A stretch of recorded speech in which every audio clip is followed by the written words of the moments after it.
Басра қаласында Шемун есімді мәжуси өмір сүрген еді.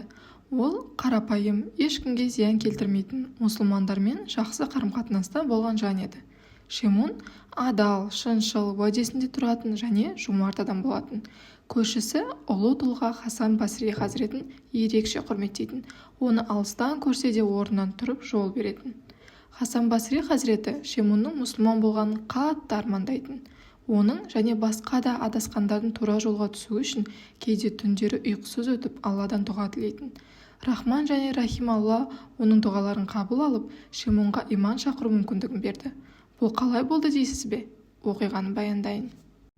Шемун ауыр сырқатқа шалдығып, бірнеше күн ішінде әлсізденіп, өлімнің жақындап қалғанын сезеді. Сол кезде Хасан Басри хазіреті сүт пен құрма алып, оның үйінің есігін қағады. Шемун оны көріп қатты толқиды. Жылау мен күлу арасындағы дауыспен: «Құрметті көршім, неге мазасызданып келдіңіз?» дейді. «Мазалау емес, бұл менің міндетім ғой», дейді хазірет. «Білемін, менің өмірім аяқталуға жақын. Бәріміздің өміріміз өткінші», дейді хазірет. «Бірақ мен ахиретте сізбен кездесе алмаймын деп қорқамын. Менің сенгендерім шындық болса, біз әртүрлі жерде боламыз», дейді. Хазірет ауыр жымиып: «Ал егер менің сенгендерім шындық болса ше?» деп сұрайды. «Онда да біз бір жерде болмаймыз. Өйткені мені табынғаным үшін отқа тастайды емес пе?»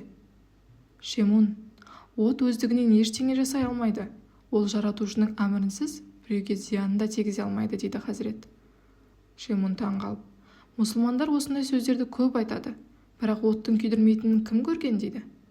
«Оттың күйдірмейтінін көрсетсем, сен маған сенесің бе?» деп сұрайды хазірет. «Сенемін», дейді. Сонда Хасан Басри хазіреті қолына ыстық шоқты алып, оны алақанына салып, қолын сипап көрсетеді. Шемун таңданысын жасырмайды. Хазірет күлімсіреп: «Қаласаң, екеуміз отқа бірге кірейік. Дайынсың ба?» дейді. «Жоқ, бұл жеткілікті», дейді Шемун. Содан кейін Шемун Алланың ұлылығын мойындауға тура келеді деп жауап берді.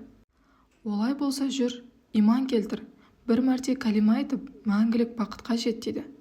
«Шын ба? Мұның бәрі соншалықты оңай ма?» дейді. «Иә, бұл өте оңай. Бірақ менің өмірім күнәмен өтті. Менің де өмірім сондай болды, бірақ Алла тағала өте кешірімді. Не айтарымды да білмеймін. Осыншама жыл мәжуси болып өмір сүргеннен кейін», деп ойланып қалады.